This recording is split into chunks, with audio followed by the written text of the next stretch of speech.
அல்லாஹ் நாடி இருந்தால் என்னையும் உங்களையும் மூளை வளர்ச்சி இல்லாதவர்களாக படைத்திருக்க முடியும். அல்லாஹ் நாடி இருந்தால் என்னையும் உங்களையும் மாற்றுத்திறனாளிகளாக அல்லாஹ்வினால் படைத்திருக்க முடியும். எனக்கும் உங்களுக்கும் தந்திருக்கிற குழந்தைகளை குறைபாடுள்ள குழந்தைகளாக அல்லாஹ் நாடி இருந்தால் தந்திருக்க முடியும்.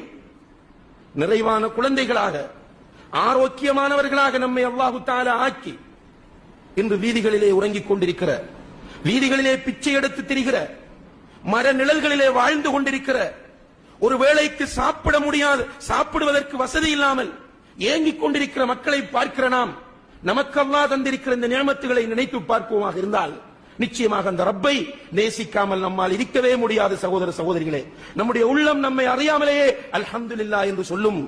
நம்முடைய நாவுகள் நம்மை அறியாமலேயே அல்ஹம்துலில்லாஹ் என்று சொல்லும். நம்முடைய கைகள் நம்மை அறியாமலேயே நம்முடைய ஜேப்புகளிலே நுழையும். நம்மை அறியாமலே அவர்களுக்கு எடுத்து கொடுக்க வைக்கும். அல்லாஹ்வுடைய பாதையில் அள்ளி கொடுக்க நம்முடைய மனம் தூண்டிக்கொண்டே இருக்கும். ஆனால் அல்லாஹ் தந்த நியமத்துகளை காரூனை போன்று பார்க்கிறோம். என்னுடைய திறமை, என்னுடைய ஆற்றல், எனக்கு ஒரு அழகான குழந்தை பிறந்து விட்டால் ஏதோ நானும் என்னுடைய மனைவியும் செய்த சாதனை என்று நினைக்கிறோம். என்னுடைய குழந்தை டாக்டராக மாறிவிட்டால் நானும் என்னுடைய மனைவியும் என்னுடைய குடும்பமும் செய்த சாதனை என்று பார்க்கிறோம். அல்லாஹ் தந்த நியமத் என்று யாருமே எண்ணி பார்ப்பதில்லை. அன்புள்ள சகோதர சகோதரிகளே, அல்லாஹ்வை விரும்பினாலும் விரும்பாவிட்டாலும் நம்முடைய உள்ளங்கள் நேசித்தால் தான் நாம் மூமின்கள். நம்முடைய உள்ளம் நிறைய அல்லாஹ்வின் நேசம் இருக்க வேண்டும். அல்லாஹ் என்றால் நம்முடைய உள்ளத்தில் ஒரு நடுக்கம் வர வேண்டும், ஒரு அன்பு வர வேண்டும். அல்லாஹுக்காக என்றால் அள்ளி கொடுப்பதற்கும் உயிரை துறப்பதற்கும் இந்த நேரத்திலும் நம்முடைய உள்ளம் தயாராக இருக்க வேண்டும். அந்த நிலையை உள்ளம் அடையாதவரை வெற்றி பெற முடியாது. இது வெறும் ஹுத்பாவாக பயானாக எடுக்காதீர்கள். இது குர்ஆனும் ஹதீஸும் சொல்லுகிற உண்மை.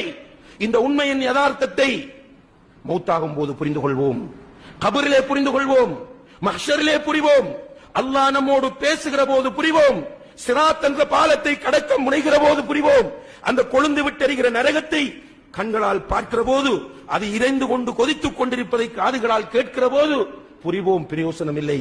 எனவே அன்புள்ள சகோதர சகோதரிகளே, இன்றைய தினம் இந்த நேரத்தில் என்னையும் உங்களையும் அல்லாஹு தஆலா உயிரோடு வைத்திருக்கிறான் என்றால் அவன் நமக்கு செய்த இன்னும் ஒரு நிஅமத்.